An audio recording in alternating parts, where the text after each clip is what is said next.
Díomh a cóide agus fáilte ras. Hello friends and welcome back to the Grá Mòr podcast. It's Michelle Lane Nagul. I am Elaine Doyle and it is with deep, heartfelt gratitude that I welcome you to this sacred space. How are yous getting on? What is the crack, lads? I hope everyone is keeping well. And I'm really happy to be back sharing an episode with you all. It's been a while. I don't know where the time goes, For those of you who are deep on this healing path as well, I'm sure you're aware of how much spaciousness and solitude we need. So I just really honour that. But I'm excited to be back sharing an episode. As I said, this is the first time where I've actually decided before I sat down what I want to talk about. And today I'm going to be talking about alcoholism in Ireland and my own relationship with alcohol, breaking up with alcohol. It's really beautiful to have you here. I know your time is precious, so I feel really grateful to have you all here. So before we get stuck into today's topic, I'm just inviting you all to take a deep breath here.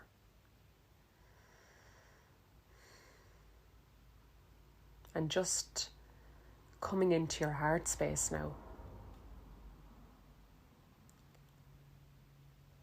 And for the next 45 minutes or so, just allowing yourself to be present and to receive.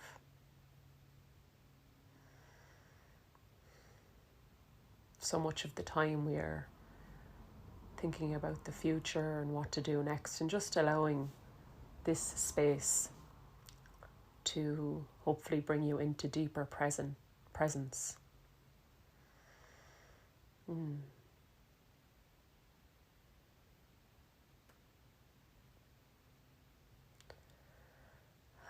Thome in Macree, I am in my heart.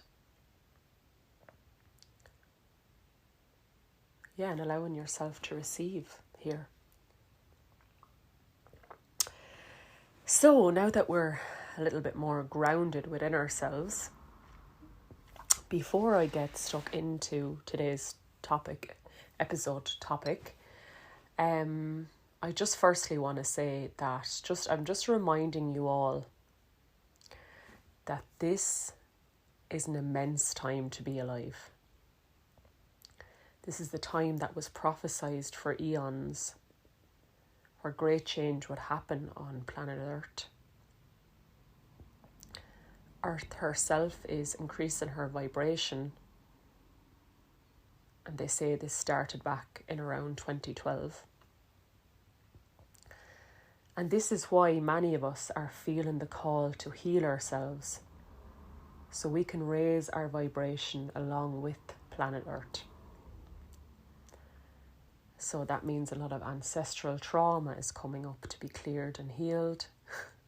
Childhood trauma, past life issues. The list is endless. But just reminding ourselves that this is a really amazing, beautiful, challenging, harrowing, exhausting time to be alive. So I'm just congratulating you for being awake and on the path at this time. You are doing amazing. You're doing better than you can even imagine. So just sending some love and gratitude to yourself right now for just being here and being awake and doing the work. I am really proud of you and really happy that there are so many of us on this deep healing path right now. it's important to remind ourselves of that all of the time right now. There's a lot happening astrologically as well. The Schumann resonance is off the wall. Many portals of healing happening. So just being really gentle and kind to yourself right now. So today is the 8th of October. We're descending into winter. We're coming up to Samhain, which is one of my favourite times of the year. The time of darkness and death.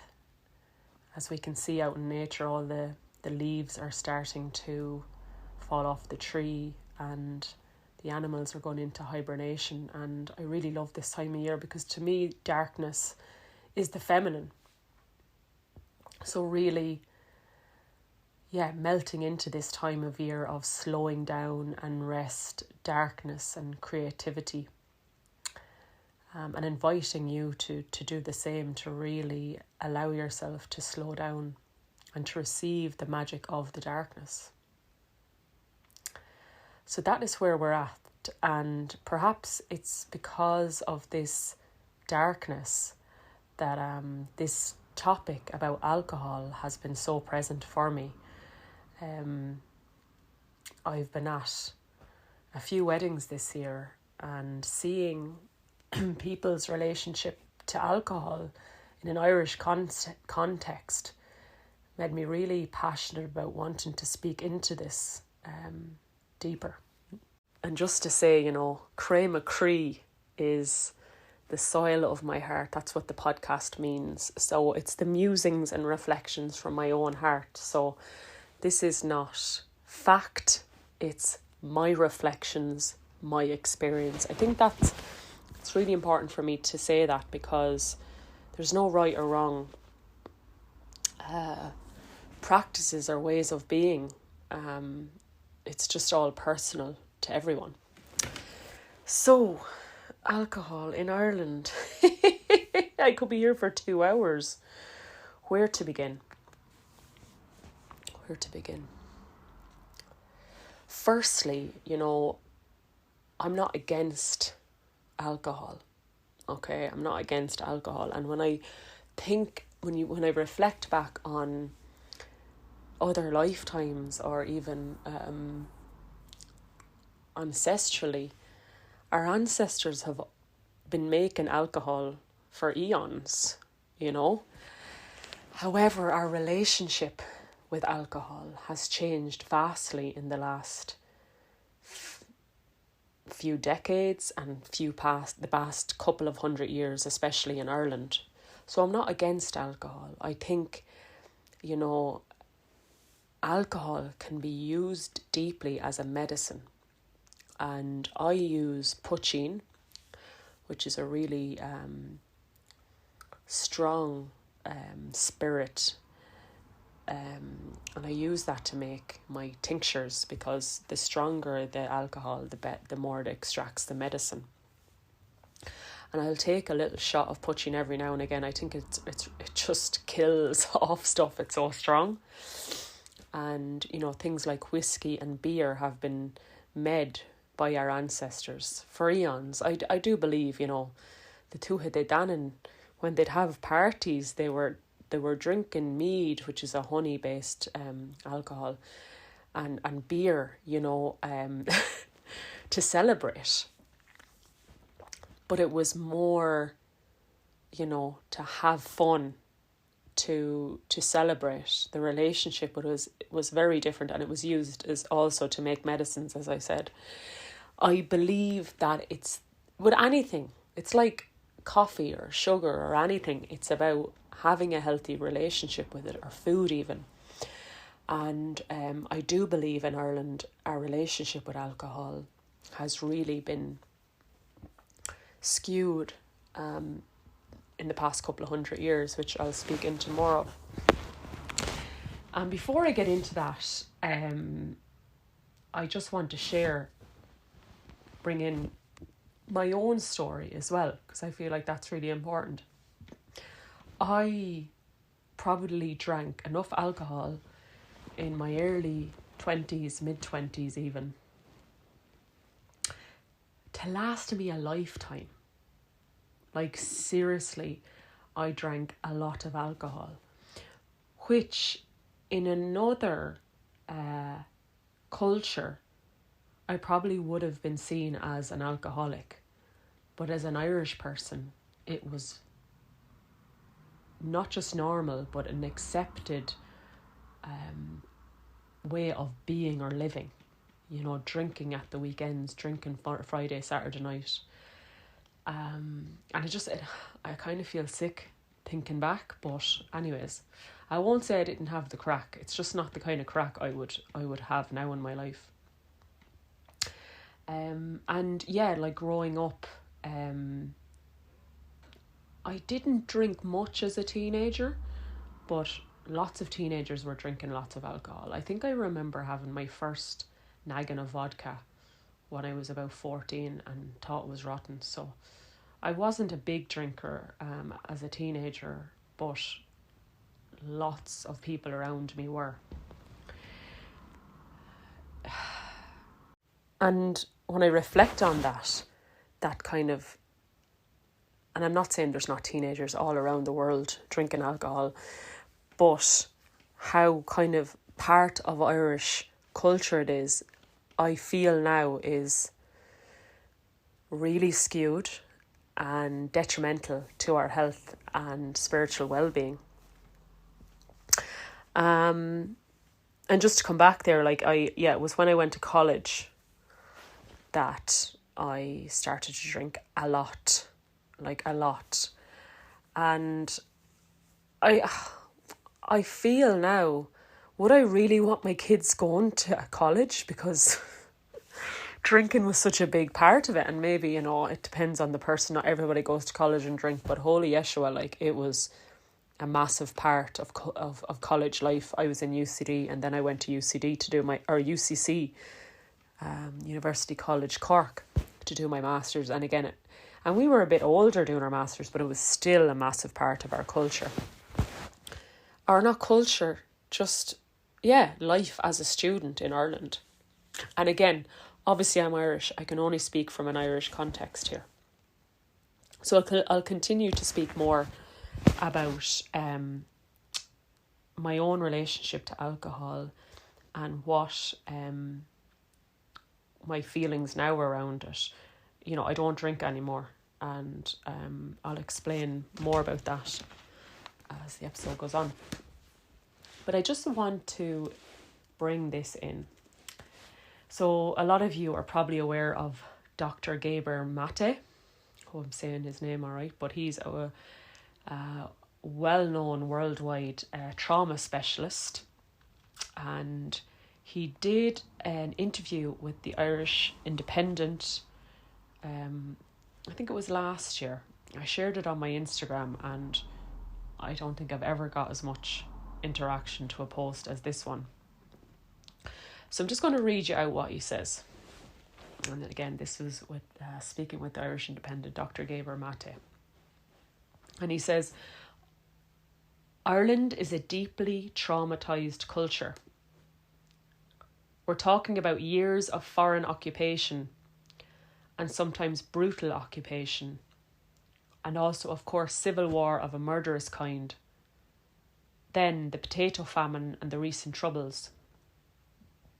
And of course, the long story of the final publicly acknowledged sexual abuse and abuse in general of children by religious authorities, which are meant to represent God on earth. So the trauma and pain in Irish culture is immense. The resultant escape into alcoholism, which the Irish almost pride themselves on, is really a trauma response, a way of killing the pain.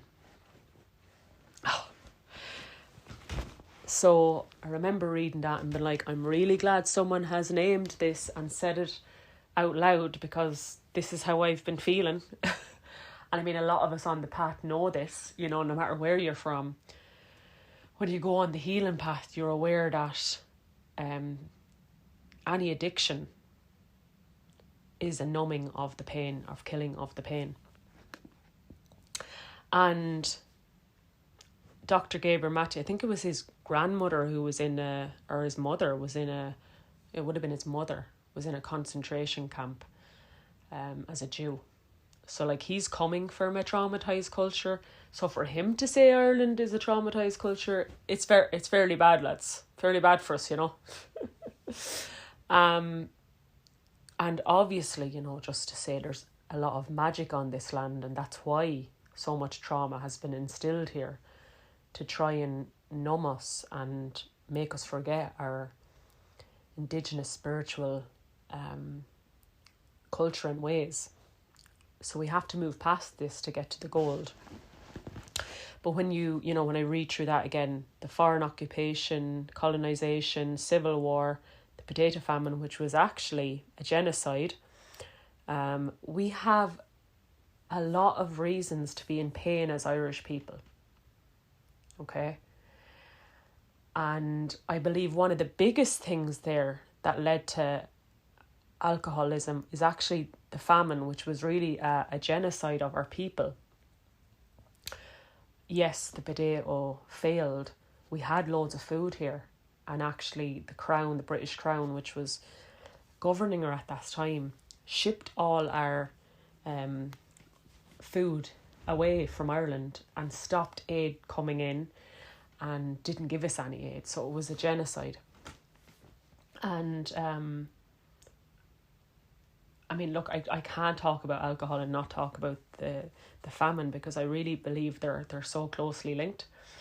And because it was such a traumatic time on these lands, like people were literally eating dead babies to survive. Like it was that intense. And I don't know if you've seen Hunger on RTE Player, but it gives a very, very clear insight into how the famine was actually a genocide. It's a really newer documentary because it really calls out the bullshit. And it's very clear when you watch that why we have an issue with alcoholism, because, you know, millions of people died, so many people emigrated, people were evicted from their homes. It was just a horrendous time. And afterwards, to survive, just to get through life, I believe that's really when our relationship with alcohol became extremely unhealthy. Okay, so I know that sounds probably like a lot of doom and gloom, but behind any addiction or unhealthy behaviour is trauma. And we got to look at it, you know. So it's important for me to say here, right? I just grew up in an environment. Now, my parents don't drink much, but I did grow up in a culture where drinking was normal. I had no idea that we were drinking loads to suppress trauma, right? So it's not necessarily a judgment of people who are drinking a lot, because they're not aware of what's happening. And it's very important to be very kind to ourselves when we're trying to heal this. So again, it's not that I'm against alcohol, but I do believe that there's deep healing here in Ireland needed. And you know, it is very possible to have a healthy relationship with alcohol, but in Ireland, I don't believe a lot of people do, to be perfectly honest. And I feel like, you know, from travelling and spending a lot of time in other cultures for years, it was then that I realised that our behaviour as Irish people when we were drinking wasn't actually normal. And yeah, I remember being in a social work job in Australia and was working with women of similar age, and they just weren't going out and drinking like we were. And like, I cringe thinking back now, because they probably thought we were alcoholics, like drinking maybe, you know, at least once at the weekend or twice, but like binge drinking, shots, whiskey, Captain Morgan. Oh, you know, it was intense. And I remember as well being in France for a couple of months, and I was dating a Frenchman. And even though they drink a lot of wine, their relationship with alcohol is very different. You know, it was having a really good quality wine with your dinner or with your lunch, and it wasn't binge drinking, and it wasn't to numb or to have fun or to get rid of your anxiety. It was to just enjoy the pleasure of the alcohol like our ancestors did. So it was, traveling the world made me, and I could go on about lots of different countries that I was in, that the relationship, Italy was the same, the relationship with alcohol was very different. And that made me kind of reflect on my own culture and my own relationship with alcohol. So since I had my big spiritual awakening back in 2019, I've gradually just kind of stopped drinking. But I suppose really I stopped drinking a lot back in probably 2016. So that's how many years ago? 7 years ago, right? Maths isn't the strongest point right now in this moment. So 7 years ago. So yeah, and as I said, a lot of my drinking was done in my early 20s and stuff. And since then, the deeper I've gone in the path, the more alcohol is just completely gone from my life. Now, as I said, you know, I might have a hot whiskey here and there or a shot of poutine. But like if I'm to go to a wedding or something, I'm not going to drink at all. And I've only learned that this year by going to weddings and actually seeing that I didn't drink at all. It's not that I was like, I'm a pioneer and that's it. Like if I want something, I'll have it. It's the same with food. I don't have strict rules on myself. Like, I mean, I eat extremely healthy, but I'm not a person who feels guilty if I'm going to have a slice of cake or whatever. And as I said, our ancestors would have had it to celebrate. For me right now, the vibration and frequency of alcohol simply is not good for me. It just does not help my vibration or energy in any way. And, you know, they say alcohol is a depressant. A lot of people can feel very low or down after a night of drinking, and then usually maybe go on a cure or eat bad food, and then our vibration is lowered and lowered even after we stop drinking alcohol, because it brings our vibration and level back. And I'm talking about a lot of alcohol. You know, I'm not just talking about having a glass of wine with dinner or a hot whiskey. I'm talking about a lot of alcohol. So that brings me to the part about, like, why do we drink?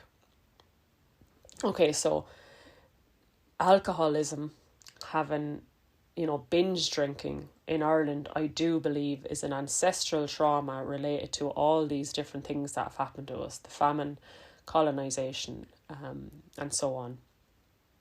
And just, you know, just one more point on that as well before I move on is, like, my grandfather, you know, a few people in my family have said, oh, he liked to drink. Others would say, no, he had issues with drink. It's very hard to know, because that's how it's kind of talked about in Ireland. Oh, he liked to drink. In another country, he would be seen as a full-blown alcoholic. In Ireland, it was just kind of like, sure, what's wrong with going for one every single night?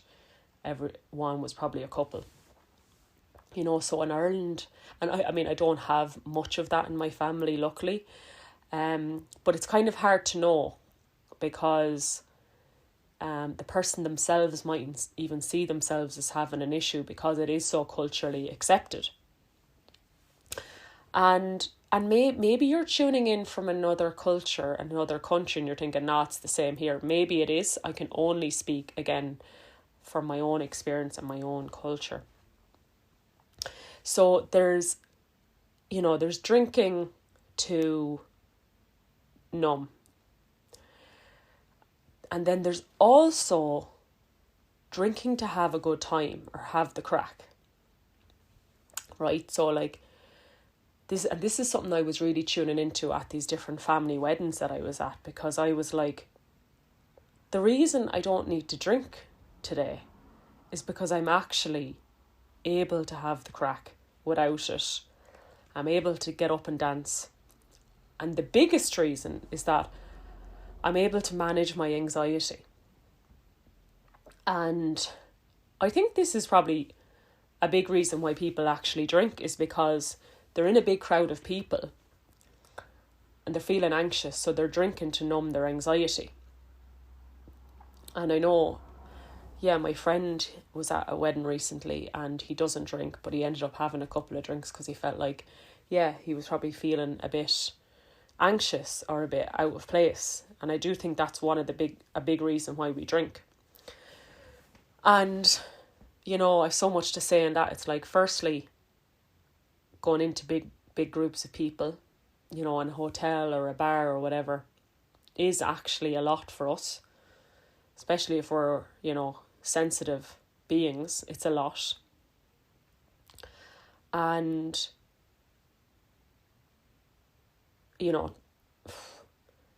it's not always a normal thing to be doing. Like, I do think that, especially as women as well, we're meant to be hibernating at least once a month when we're bleeding. So when we're constantly putting ourselves in situations in big places with a lot of people, we're going against our body and we're feeling anxious because of it. We're going against our body, and then we're drinking to counteract that. So it's a vicious cycle. So, why do we drink? It's like to relax, or to blend in. And to relax, it's like looking at other strategies to relax yourself other than relying on alcohol. And I have to say, I was extremely proud of myself for going to this wedding. I was actually bridesmaid, so there was alcohol flowing all day. And I was really proud of myself, not that I didn't drink, but that I was actually able to dance and have the crack and not feel anxious or self-conscious sober. And I was like, I've done years of healing to get to this point, to actually feel at ease with who I am and to have the crack anyways. And it's taken me a long time to get there, as someone, as I said, would have drank a lot. So, why do we drink? What is it about it? And again, I'm going to say it's not that I'm against it. It's just our relationship with it. So, I've always been extremely sensitive, and I don't just mean like emotionally and physically and spiritually. Well, actually, yes, I mean physically. So I want to hone in on the physical aspect. So I've always been spiritually and emotionally sensitive, but also physically, which means food and alcohol has always impacted me massively. I don't eat sugar or coffee. I can't. It just makes me feel shite. Refined sugar, I do have honey and maple syrup and things like that, but I just like, if I'd like to be able to just go out and have a pizza, but I can't. It's just gluten and everything is just doesn't agree with me. So I suppose that's the reason why I don't personally sit down and have a glass of wine with my dinner. I would love to, but the alcohol just makes me feel shite. I'm allergic to sulfur. I think it's sulfur or sulfates. I can't remember which, but it's in wine. So I remember drinking wine when I was in South Africa and coming out in a big rash and realising I was allergic to something in the wine. So it just does not help my vibration or frequency having a couple of drinks, even though, I would like to have some homemade mead or a little bit more poaching or something, but I just can't. And I think a lot of us are actually in the same boat. We just haven't really figured it out yet. And I remember a healer saying to me, like, you and alcohol just don't go together. And I was like, thank you. Like, at Christmas having a glass of champagne or like, just doesn't work. So I knew at the wedding last week, like champagne or any that, I didn't even touch it, and I think it's like finally having really solid boundaries with myself. Actually, this is not going to help me. I am not taking part in self-sabotage, self-harm nearly behaviour, like taking in something that I know isn't good for my vibration. And, to be honest, if it's not poaching or like a local beer or something that's homemade, I really don't think the vibration is very good. Our ancestors were drinking beer that they made themselves, but a lot of the alcohol, in pubs and stuff, in off license, is really manufactured to make us want more, to make us get drunk. I really feel like when I tune into the vibration of alcohol, it's extremely low in general, and it lowers our vibration. And how are we ever going to heal trauma when we're ingesting something that's actually feeding the trauma? Like alcohol is feeding the trauma. It's like a parasite. It's taking our energy. So, for me, it has just been a really gradual breakup with alcohol. So last week I got chatting to this lad in the pub, and it was day 2 of the wedding. A lot of people now are having day 2s, and oh my goddess, I am so glad I made it along, because I just danced all day. There was an amazing band playing called Blessed, and it's just so good to be out dancing again without alcohol. Anyways, I got chatting to him. He was like really intrigued to hear that I wasn't drinking but having the absolute crack. And he was obviously drinking, and he was saying how he would like to not drink but is afraid that he's going to lose all his friends because most of his friends are drinkers. And I do think that's one of the reasons in Ireland why people drink, just to have a social outlet and for connection. And he reminded me that, there was a time where I had to pull back from that. And there was a time where I did feel lonely and isolated. But, when you stop drinking alcohol on a regular basis or binge drinking, your vibration does, my vibration definitely changed. And then you start to attract people with the same vibration, which is people who don't drink. So it happens naturally, you end up finding people. But I do think it's peer pressure in Ireland, not peer pressure, but it's a social outlet. And if people didn't go out and drink, they wouldn't have that social connection. Well, they feel like they wouldn't have that social connection, but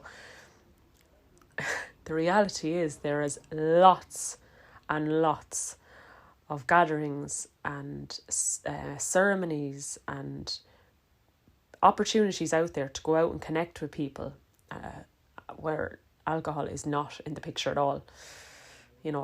Women's circles, men's circles, hiking groups. There's just, so many. And I mean, most people in my community and network and friendship don't drink. So it's the norm for me not to drink. But just from talking to this guy, I could see where people are at, there is other opportunities to connect. And another thing he mentioned was the anxiety as well. He was like, I was feeling anxious about coming here today.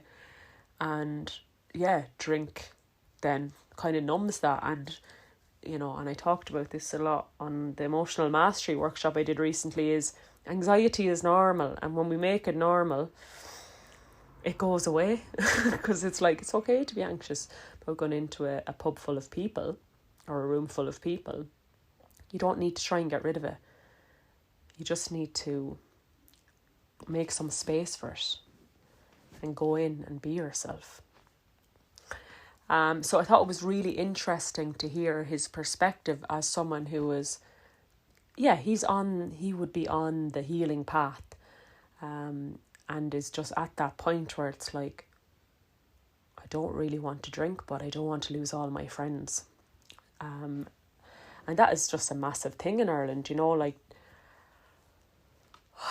there's, like I go to a leisure club in the town that I live in, and it means that I'm in the sauna and the jacuzzi and the steam room, and I'm talking to people from all walks of life that I wouldn't usually connect with now, and people just presume you drink and you go out on a Saturday night, like, you know, it's like, oh, I'm not actually into that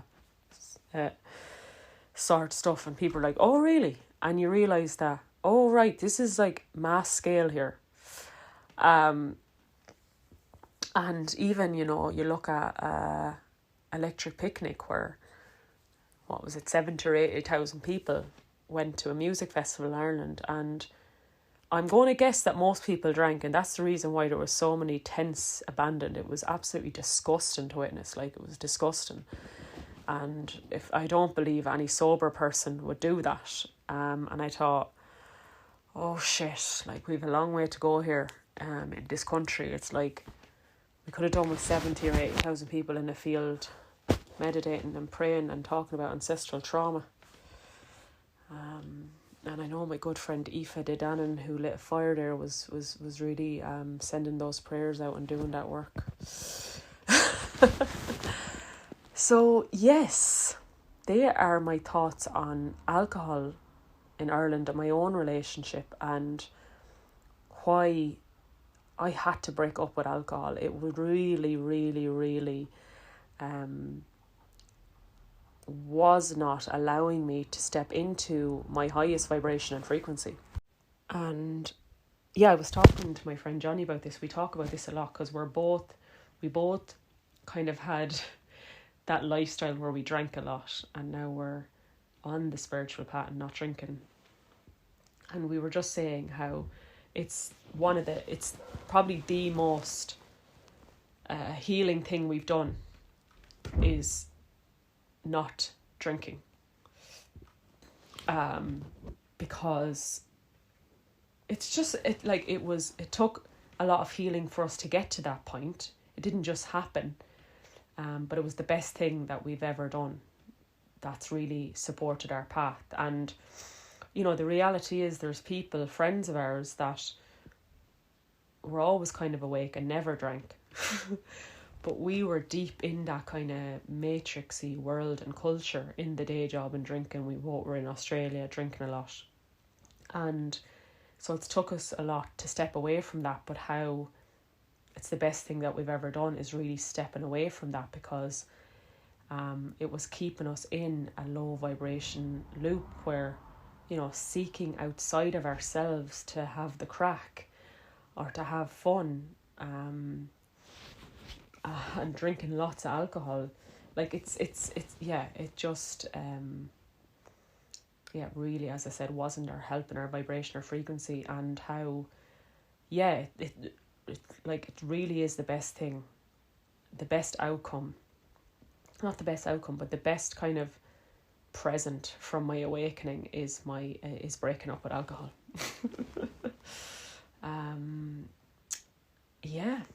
Breaking up with alcohol in Ireland, that is it's something we should be getting medals for, I think, for sure.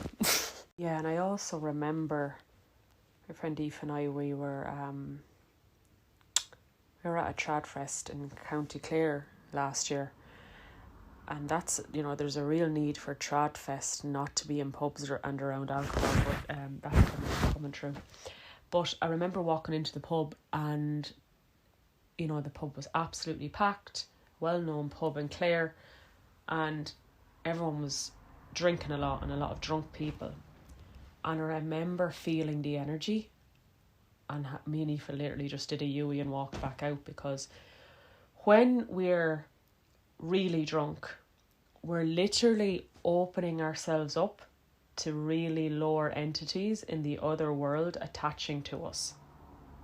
So unhealed ancestors, our ancestors who've had a lot of trauma or pain, will attach onto us when our vibration is low, when we're drinking a lot. We're opening ourselves up to a lot of entities, and I could really feel that in the pub that night. I could just feel a lot of entities around the place, and darkness and unhealed ancestors, because it's a law of manifestation. Low vibration attracts low vibration. And I remember thinking, and this is a normal part of a Saturday night in Ireland, and I remember thinking, oh shit, where do we even begin to tackle this? You know, where do we even begin to start with this? And yeah, I think it's about awareness. You know, it's about teaching young people, or the children yet to come, and the young people that, like, here in Ireland, we have a very skewed relationship with alcohol, and it's very important to not go along with things just because it's the norm. Just because drinking a lot is accepted and normal doesn't mean it's okay or that it's a good thing to do. You know? Oh, God. And I mean, I know for a lot of young people there's a lot of innocence in it, and people slowly grow out of it, but here in Ireland it's not something necessarily we grow out of. And I'm going to read out what Dr. Grá Mòr said again. The resultant escape into alcoholism, which the Irish almost pride themselves on, is really a trauma response. You know, it's time to stop thinking that it's cool or normal or okay. Yeah, because it's not. It's not. Oh, I mentioned it earlier, but there is lots of things happening now that are alcohol free. I know Healing Spirit Festival, that's been running for the past 2 years. I was at it last year. No drugs or alcohol, like, so amazing. And I wouldn't be able to go to a festival now that wasn't no drugs or alcohol. I think Medicine Festival in the UK was the same this year. And I was thinking, now I'm not even engaged, but I was like, if I was to have a wedding, I really wouldn't want alcohol at it.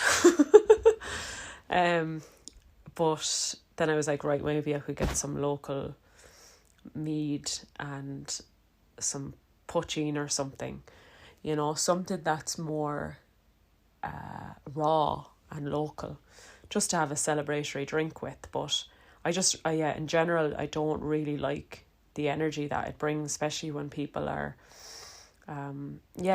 drinking a lot of it. And now, look, to be honest, when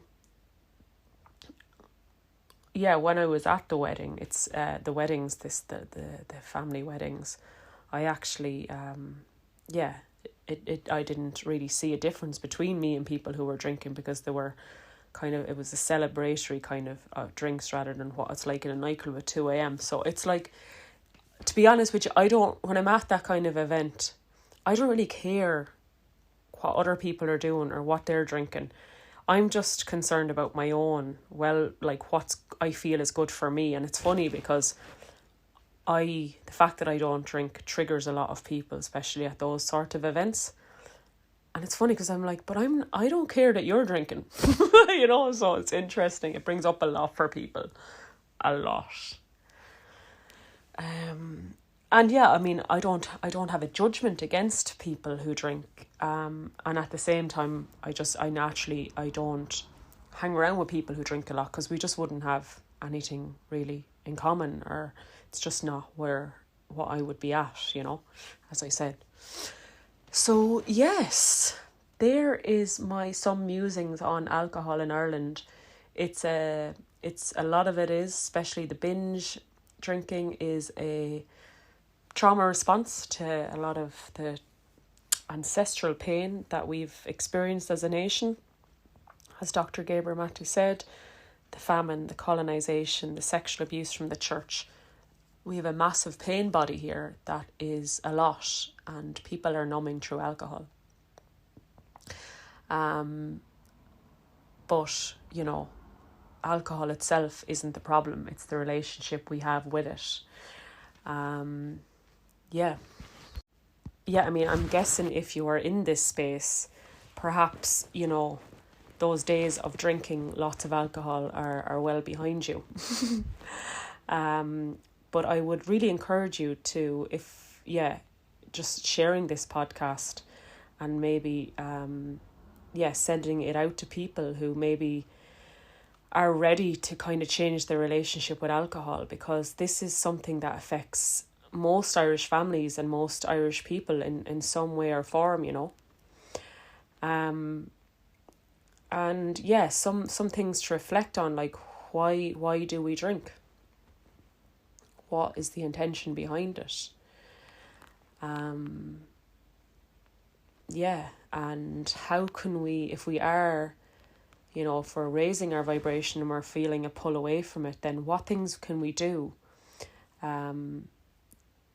to enable us to feel connected without needing to drink alcohol? So maybe going to a non-drug or alcohol event, or going, you know, spending lots of time in nature, or going to a women's circle or a men's circle, or thinking outside the box of things that we can go to connect without needing to be in that kind of drinking pub environment. So yes, I feel like Sin I think that's it on my reflections on alcohol. Sin for now. So yeah, Gurb Míle Maith Agwibh, thank you so much for joining me in this sacred space. Grá agus banachtaí, love and blessings, ó Mucrí, ó Ducrí, from my heart to your heart, and I'll see you in the next episode. Slán go fóill.